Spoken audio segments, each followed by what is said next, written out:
आहे की नाही मस्त कुरकुरीत। आज मी ह्याच पदार्थाची रेसिपी तुमच्याबरोबर शेअर करणार आहे।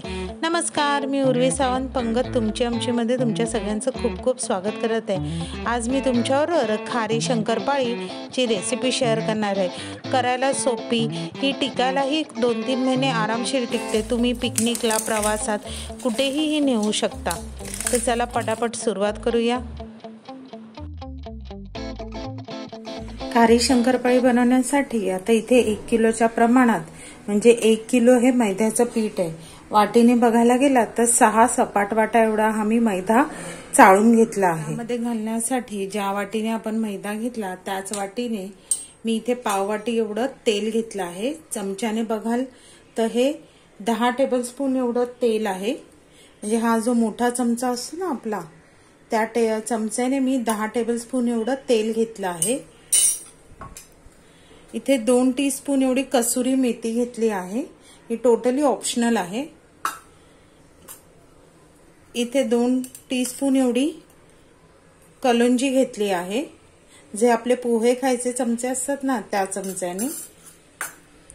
इथे अर्धा चमचा ओवा, 2 चमचे जिरं आणि 2 चमचे काळी मिरी। काळी मिरी ही मी खलबत्त्यात कुटून घेतली, म्हणजे एकदम आपल्याला पावडर नको आहे, थोडी अशी दरदरीतच ठेवायची आहे, म्हणजे दाताखाली आली की छान चव येते।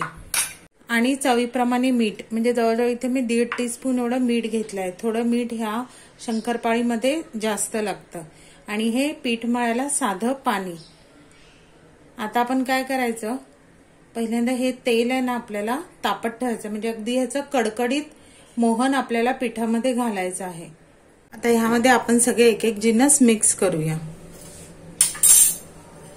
पहिल्यांदा हे कलोंजी, कसुरी मेथी आपण हातामध्ये घेऊन क्रश करून घालणार आहे। त्यानंतर हे जिरं, काळी मिरी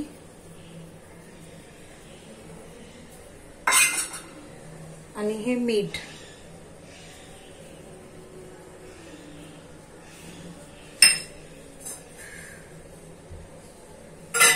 आणि ओवा सुद्धा हाताने चिरडून घालणार आहे। आता आपण हे काय करायचं, सुकं असतानाच व्यवस्थित सगळं मिक्स करून घ्यायचं। आता हे व्यवस्थित मिक्स झालं। आता ह्याच्यात आपण तेलाचं मोहन घालूया। हे बघा, असं एकदम एवढं कडकडीत हवं। आता ते आपण आपल्या पिठावर घालूया। ह्याने काय होणार, शंकरपाळी एकदम कुरकुरीत होणार। गरम असल्यामुळे पहिला आपण चमच्यानेच मिक्स करून घ्यायचा, हात घालायचा नाही, नाहीतर हात भाजेल। व्यवस्थित सगळीकडे मिक्स करून घेऊया मोहन।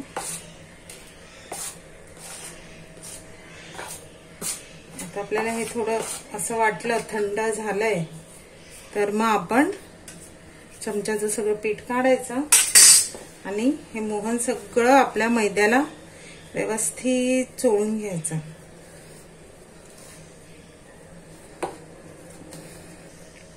म्हणजे कसं मोहन अगदी सगळ्या मैद्याला व्यवस्थित लागलं पाहिजे करायचं। आता हे मोहन व्यवस्थित सगळं लागलेलं आहे। आता आपण थोडं थोडं पाणी घेऊन चपातीपेक्षा घट्ट मळायचं आहे गोळा हा।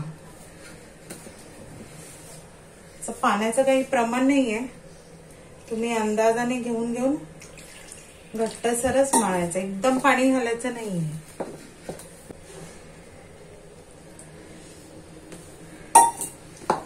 असा हा आपण पीठ आहे ना मळून घेऊया।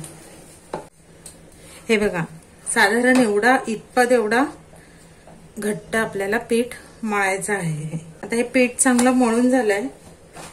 आता काय करायचं, हे 10 मिनिटासाठी आपण तसंच ठेवायचं झाकण लावून, आणि मग 10 मिनिटानंतर ह्याच्या आपण शंकरपाळ्या करायला घ्यायच्या। आता 10 मिनिटाने आपण काय करायचं, हे झाकण काढून आता त्याचे आपण गोळे करून घ्यायचे आहे। तर जसे आपण पुरीसाठी वगैरे करतो नाही का, तसेच ते उंडे करायचे आहेत.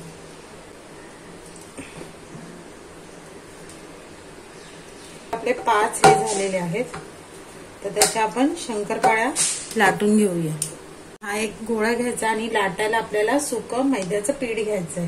जास्त घ्यायचं नाही हा, थोडंच घ्यायचंय पोळी आपली सरकण्यासाठी. आणि जेवढी पातळ होईल तेवढी पातळ आपल्याला ही लाटायची, कारण आपल्याला कुरकुरीत हवी आहे ना, म्हणून आपण हे तुम्हाला जेवढी पातळ जमेल ना तेवढी पातळ ही लाटायची. एवढी पातळ आपल्याला ही पोळी लाटायची आहे. तर काय करायचं, या कातण्याने आपण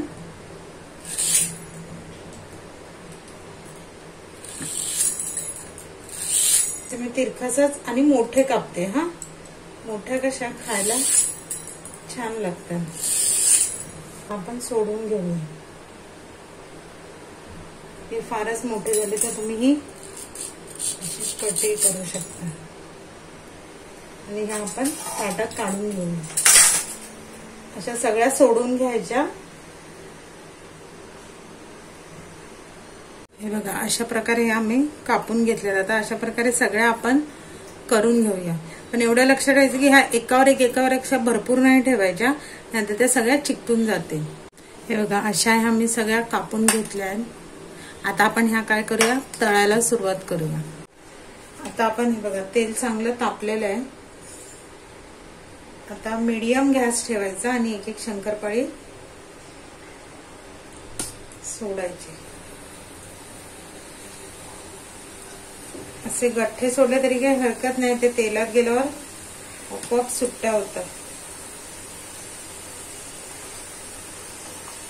हे बघा, आता असं काय वरती खाली करून त्या फ्लिप करून दोन्ही साईडने खरपूस तळून घ्यायच्या. बघा, मस्त टमटमीत फुगले. बघा, एवढ्या अशा सोनेरी रंगाच्या होईपर्यंत आपल्याला ह्या तळून घ्यायच्या. तर ह्या चांगल्या व्यवस्थित मस्त तळलेल्या आहेत. आणि ह्या आपण काढून घेऊया आणि अशीच आपण दुसरी बॅच सुद्धा तळून घेऊया.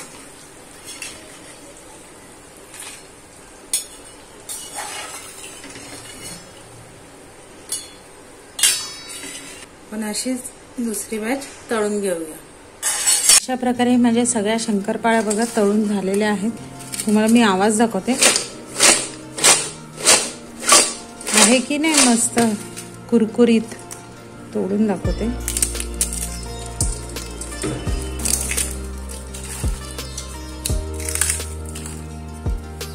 मग तुम्हाला माझी ही खारी शंकरपाळीची रेसिपी कशी वाटली ही नक्की कमेंट करून सांगा. रेसिपी आवडली तर रेसिपीला लाईक करा, शेअर करा. चॅनलवर नवीन असाल तर चॅनलला सबस्क्राईब करा. आणि नवीन व्हिडिओच्या नोटिफिकेशनसाठी बेल आयकॉनला प्रेस करायला विसरू नका. तोपर्यंत मस्त मस्त राहा.